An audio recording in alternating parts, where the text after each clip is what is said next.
Selamat siang peserta didik kelas 10.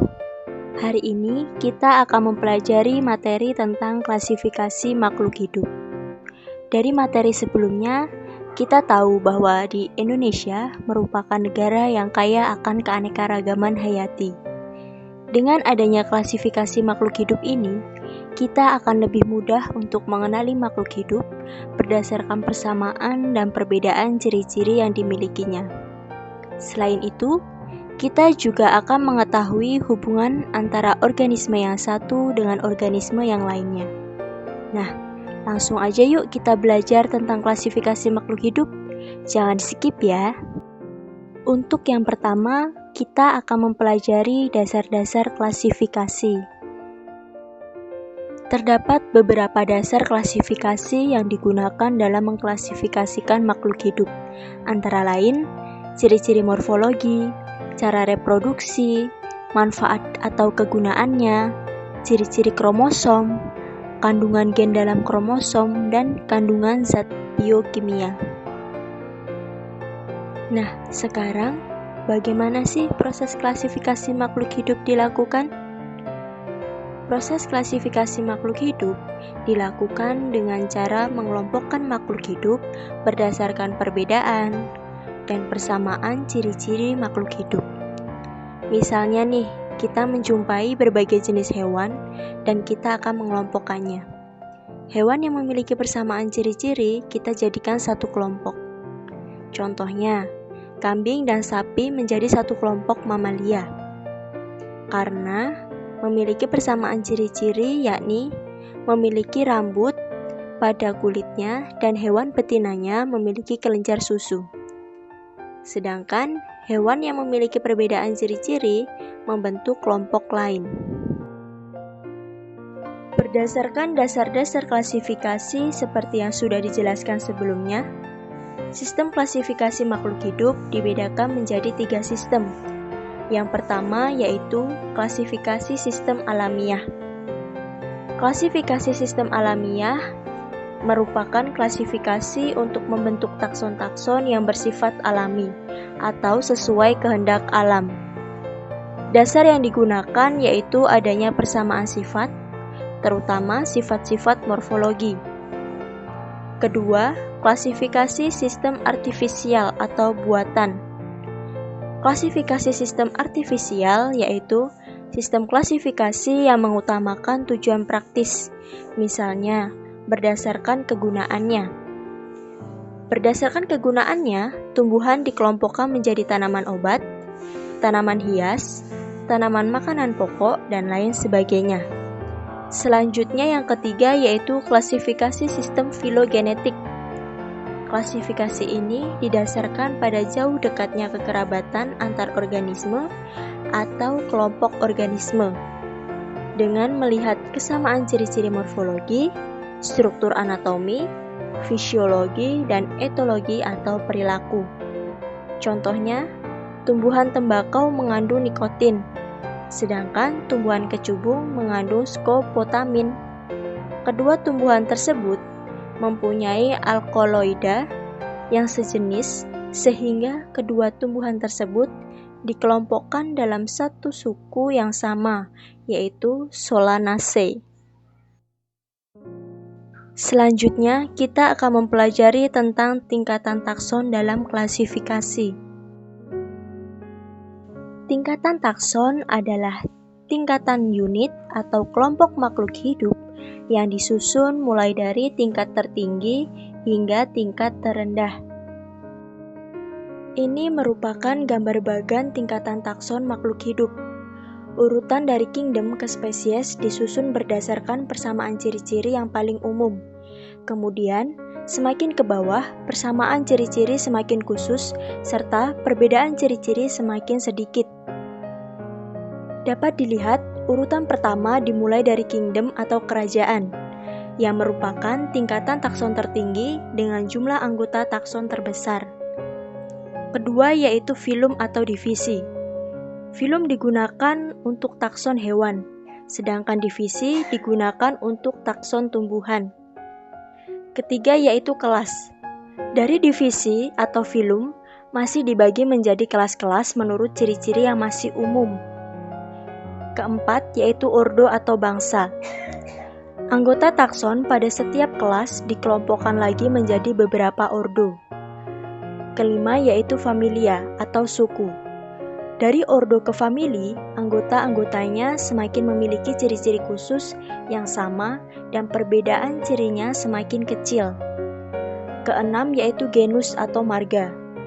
Anggota takson tiap famili dikelompokkan lagi menjadi beberapa genus, berdasarkan persamaan ciri-ciri tertentu yang lebih khusus.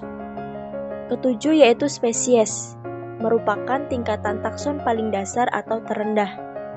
Spesies menunjukkan nama individunya, bukan nama golongannya. Selanjutnya, silakan perhatikan tanda panah di sebelah kanan dan kiri bagan. Semakin tinggi tingkatan takson atau dilihat dari urutan terkecil ke terbesar, akan semakin banyak anggota takson, tetapi semakin banyak pula perbedaan ciri antar anggota takson. Sebaliknya, semakin rendah tingkatan takson atau dilihat dari urutan takson terbesar ke terkecil, menunjukkan semakin sedikit anggota takson, dan semakin banyak pula persamaan ciri antar anggota takson. Selanjutnya, kita akan mempelajari sistem tata nama makhluk hidup. Tetap semangat ya anak-anak. Beberapa hal yang perlu diingat dalam tata nama makhluk hidup yaitu: pertama, setiap jenis makhluk hidup diberikan nama ilmiah. Ada yang menyebutkan dengan nama Latin, tetapi sebenarnya penyebutan nama Latin itu kurang tepat, karena sebagian besar nama yang diberikan bukan istilah asli dalam bahasa Latin, melainkan nama yang diberikan oleh orang yang pertama kali memberikan deskripsi, lalu dilatinkan. Orang yang memberikan deskripsi suatu spesies disebut deskriptor. Yang kedua yaitu pemberian nama ilmiah bertujuan agar spesies mudah dikenali dan tidak terjadi kesalahpahaman.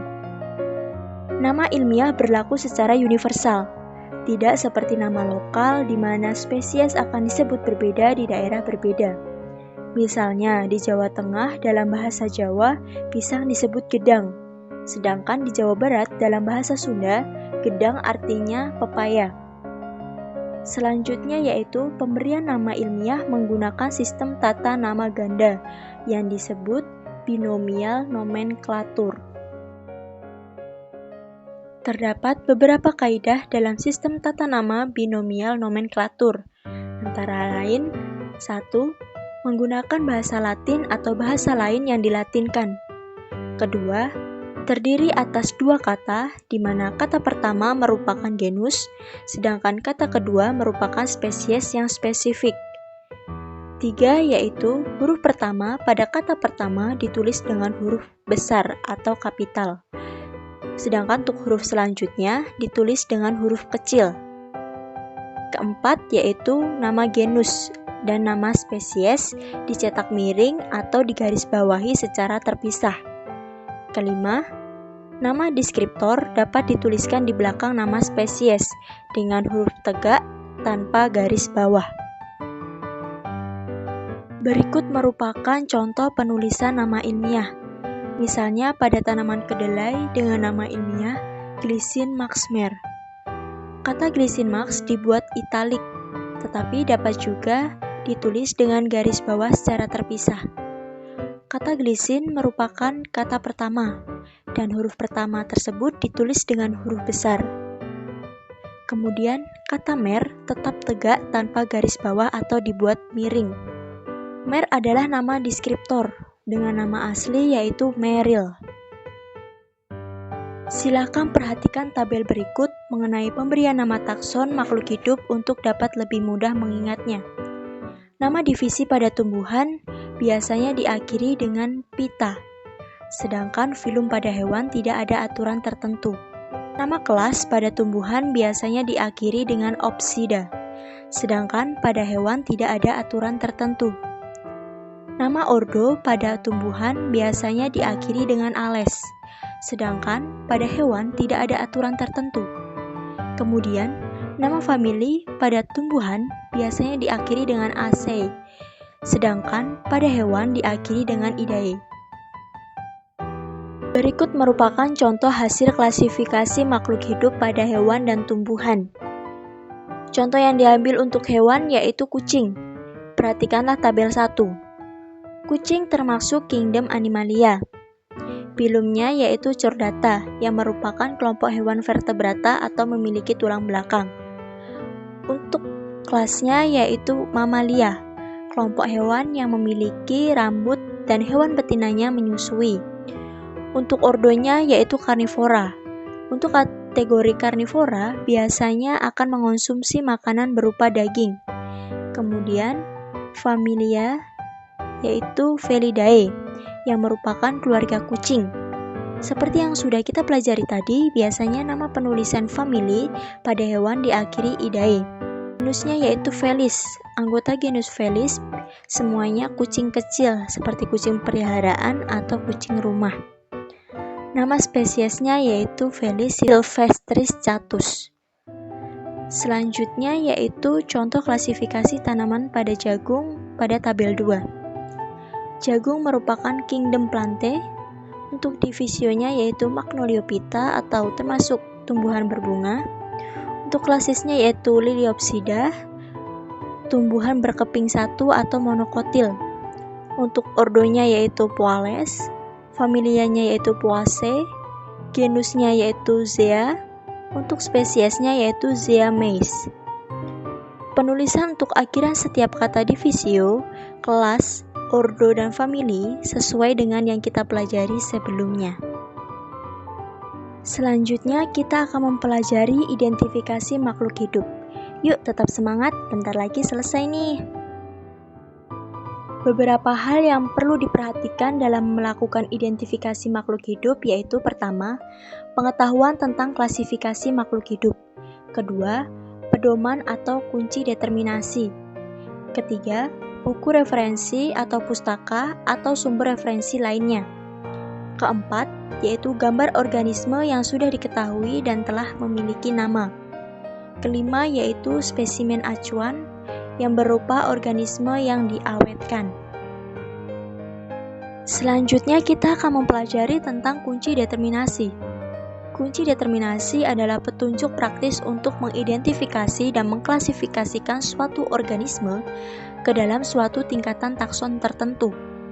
Setiap langkah dalam kunci determinasi disusun berdasarkan ciri-ciri organisme yang merupakan bentuk alternatif atau berlawanan sehingga disebut kunci dikotom. Contoh ciri organisme bentuk alternatif yaitu berbiji belah dengan berbiji tunggal, batang berkambium dengan batang tidak berkambium, tulang daun lurus dengan tulang daun menyirip, dan lain sebagainya.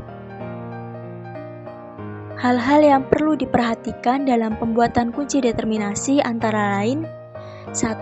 Kunci harus dikotom atau berlawanan, sehingga satu bagian dapat diterima sedangkan yang lain ditolak. 2. Ciri yang dimasukkan mudah diamati. 3. Hindari pemakaian kisaran yang tumpang tindih atau hal-hal yang bersifat relatif dalam kuplet. Contohnya, panjang daun 4-8 cm dan daun berukuran besar atau kecil. 4. Setiap kuplet harus diberi nomor. Yang kelima yaitu menggunakan kalimat sesingkat mungkin. Berikut merupakan contoh dari kunci determinasi. Silakan perhatikan tabel berikut. Ciri-ciri yang tertera dalam tabel tersebut termasuk ciri-ciri yang mudah untuk diamati.